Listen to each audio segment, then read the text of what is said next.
இன்று பிறந்தநாள் காணும் இனிய உள்ளங்களின் நல்ல எண்ணங்கள் வெற்றி பெற்றிட MDBfixer சேனலின் இனிய பிறந்தநாள் நல்வாழ்த்துக்கள். MDBfixer சேனலை நீங்கள் இது வரைக்கும் சப்ஸ்கிரைப் பண்ணாமல் இருந்தீங்கன்னா சப்ஸ்கிரைப் பண்ணிக்கோங்க, லைக் பண்ணுங்கள், ஷேர் பண்ணுங்கள் மற்றும் கமெண்ட்ஸ் பண்ணுங்கள். மறக்காமல் பெல் ஐக்கானை கிளிக் பண்ணுங்கள். அப்போ தான் அடுத்தடுத்து போகிற வீடியோ உங்களுக்கு நோட்டிஃபிகேஷனில் வரும். இப்போ இந்த வீடியோவில் தொட்டாங்குச்சியில் ஸ்பூன் செய்கிறது எப்படின்னு பார்க்கலாம். ஏற்கனவே 2 வீடியோ பண்ணியிருக்கேன். இது கொஞ்சம் டிஃப்ரெண்ட் டைப்பான ஸ்பூனுங்க. பழைய வீடியோஸ் இந்த ஹேண்டில்ஸ் செய்கிற வீடியோ பார்க்கணுன்னா டிஸ்கிரிப்ஷனில் லிங்க் கொடுத்துருக்கேன், உள்ளே போய் பார்த்துக்குங்க. என்னுடைய சேனலை நீங்கள் இது வரைக்கும் சப்ஸ்கிரைப் பண்ணாமல் இருந்தீங்கன்னா சப்ஸ்கிரைப் பண்ணிக்கோங்க. பாருங்கள், இந்த ஷேப்பில் தொட்டாங்குச்சியாக உங்களுக்கு என்ன ஆக்ஸாப்லேயோ இல்லை மிஷின்லேயோ அறுத்து காரையில் தேய்ச்சி இந்த மாதிரி ஃபினிஷிங் பண்ணிக்கோங்க. ஷேப் வந்து இந்த ஷேப்புங்க. உங்களுக்கு என்னென்ன ஷேப்பில் வேணுமோ அந்த ஷேப்பில் தொட்டாங்குச்சி நீங்கள் ரெடி பண்ணி செஞ்சுக்கலாம். இப்போ இந்த ஷேப்பில் நான் பண்ணது உங்களுக்கு வீடியோ பண்ணியிருக்கேன். தேங்காய் எண்ணெயில் ஊற விட்டு அப்படியே ஒரு 10-15 நிமிஷம் கழித்து நீங்கள் சுரண்டிங்கன்னா ஃப்ரீயாக சுரண்டதுக்கு ஈஸியாக இருக்குங்க. அப்புறமே வந்து பார்த்திங்கன்னா கொஞ்சம் ஓரளவு சொரசொரப்பான காரையில் போட்டு தேய்க்கும் போது ஃபினிஷிங் ஆகுங்க. நீங்கள் கரடு முரடான காரையில் போட்டு தேய்க்கும் போது தொட்டாங்குச்சி வீரல் வரத்துக்கு வாய்ப்பு இருக்குது. பொறுமையாக நீங்கள் தேய்க்கலாம். இந்த மாதிரி தேங்காய் எண்ணெய் விட்டு கொஞ்சம் கத்தியில் சுரண்டிங்கன்னா போதும், பாலிஷ் ஆகுங்க. பாருங்கள் எவ்வளோ கிளியராக பாலிஷ் ஆகுதுன்னு. இதை ஸ்கிப் பண்ணால் பாருங்கள், அப்போ தாங்க தெளிவாக புரியும். இந்த தொட்டாங்குச்சி வந்து பார்த்திங்கன்னா இந்த உட்டன் ஸ்பூன் சொல்லி கடையில் விற்பாங்க. இது வந்து பார்த்திங்கன்னா அதை விட பெனிஃபிட் நல்லா இருக்குங்க. உட்டன் ஸ்பூன்லாம் பார்த்திங்கன்னா காலப்போக்கில் நாள் கணக்கிலேயே உங்களுக்கு வந்து பார்த்திங்கன்னா உளுத்து போய் முன்னாடி இருக்கிறதெல்லாம் பெண்ட் ஆகிறதுக்கு வாய்ப்பு இருக்குது. இது ஸ்டேஜ் மாறாது.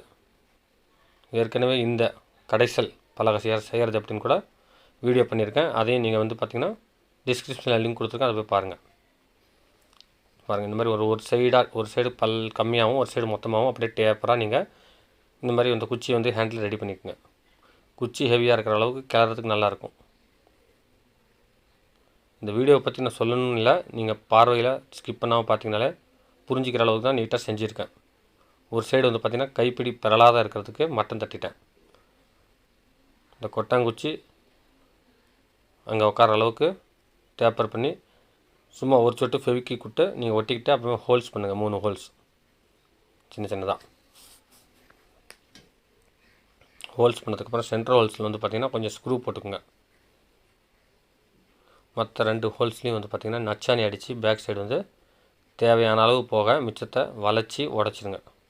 பாருங்கள், இந்த மாதிரி ஸ்க்ரூவையும் பேக் சைடு வச்சு டைட் அப்புறமா லைட்டாக அசைச்சிங்கன்னா அந்த ஸ்க்ரூ கட் ஆகிடும்.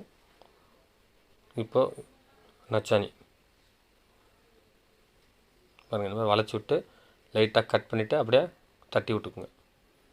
தட்டி விட்டுட்டு நீங்கள் வந்து பார்த்திங்கன்னா அந்த சைடில் ஏதாவது ஸ்ட்ராங் வேணுன்னா லைட்டாக ஃபெவிக்விக் விட்டு மரத்தோலை கொஞ்சம் தூவி விட்டிங்கன்னா உங்களுக்கு இன்னும் ஸ்ட்ராங் ஆகிடுங்க. அது வந்து பார்த்திங்கன்னா ஊறுனாலும் வராது, உங்களுக்கு சமையல் செய்யும்போதும் அது போகாது. ஏற்கனவே நான் யூஸ் பண்ணதுனால இந்த தகவல் உங்களுக்கு சொல்கிறேன். இப்போ வந்து பார்த்திங்கன்னா பயங்கரமான கிரிப்புங்க. இந்த ஸ்பூனை வச்சு நம்ம வந்து பார்த்திங்கன்னா நான்ஸ்டிக் தவா கடாய் இதில் வந்து யூஸ் பண்ணும்போது உங்களுக்கு லைஃப் நல்லாயிருக்குங்க. கடையில் கிடைக்கிற மரக்கட்டை ஸ்பூன் வந்து பார்த்திங்கன்னா குறைஞ்சது ஒரு 60 ரூபா 70 ரூபா 100 ரூபாய்க்குள்ள உங்களுக்கு கிடச்சிரும். ஆனால் அதோடைய உழைப்பு ரொம்ப கம்மிங்க. இது நீங்கள் வச்சிங்கன்னா உங்களுக்கு வந்து பார்த்திங்கன்னா இது இந்த ஹீட்டில் வச்சாலும் சரி, நீங்கள் சமைக்கும் போதும் சரி, கொஞ்சம் கூட வேப்ரேட் ஆகாது, வளையாது. பாருங்கள் எவ்வளோ ஃபினிஷிங்காக அழகாக கைப்பிடி இருக்குது. இந்த வீடியோ பிடிச்சிருந்ததுன்னா லைக் பண்ணுங்கள். ரொம்ப பிடிச்சிருந்துச்சுன்னா உங்கள் ஃப்ரெண்ட்ஸுங்களுக்கு ஷேர் பண்ணுங்கள். அவங்களுக்கும் ஒரு நல்ல வீடியோ போய் சேரும், எனக்கும் ஒரு வியூவர்ஸ் கிடைப்பாங்க. பாருங்கள், இந்த டைப் ஸ்பூன் ஒன்று பார்க்குறதுக்கு அம்சமாக இருக்குங்க, எனக்கு பிடிச்சிருக்கு. இது வந்து பார்த்திங்கன்னா இன்னொரு டைப் ஸ்பூனுங்க. கொட்டாங்குச்சி அகப்பையை தான் நீங்கள் பார்த்துருப்பீங்க. கொட்டாங்குச்சி கரண்டியும் பாருங்கள், இதுவும் எவ்வளோ அம்சமாக இருக்குன்னு. இந்த வீடியோடைய லிங்க்கும் வந்து பார்த்திங்கன்னா டிஸ்கிரிப்ஷனில் கொடுத்துருக்கேன். பாருங்கள், இது வந்து நல்லா கிளறதுக்கு வாட்டமாக நீங்கள் வந்து பார்த்திங்கன்னா இதுக்கு தகுந்த மாதிரி செஞ்சுருக்குங்க. அலுமினிய குண்டாவை கூட யூஸ் பண்ணிக்கலாங்க. குச்சி வந்து பார்த்திங்கன்னா சால் குச்சி, அதாவது வந்து பார்த்திங்கன்னா இந்த ஜன்னலுக்கு வர சக்க குச்சியில் ரெடி பண்ணுதுங்க. இது தேக்கிலையோ சால்லையோ செஞ்சிங்கன்னா நல்லாயிருக்கும். ஒரு குச்சி தான் எனக்கு சாலில் கிடச்சது, மற்ற 2 குச்சி வந்து வேறு கட்டைங்க. மீண்டும் அடுத்த வீடியோவில் சந்திக்கும் வரை உங்களிடமிருந்து விடைபெறுவது உங்கள் எம் தௌலத் பாஷா. மறக்காமல் என்னுடைய சேனல் சப்ஸ்கிரைப் பண்ணலைன்னா சப்ஸ்கிரைப் பண்ணிடுங்க ஃப்ரெண்ட்ஸ். நன்றி, வணக்கம்.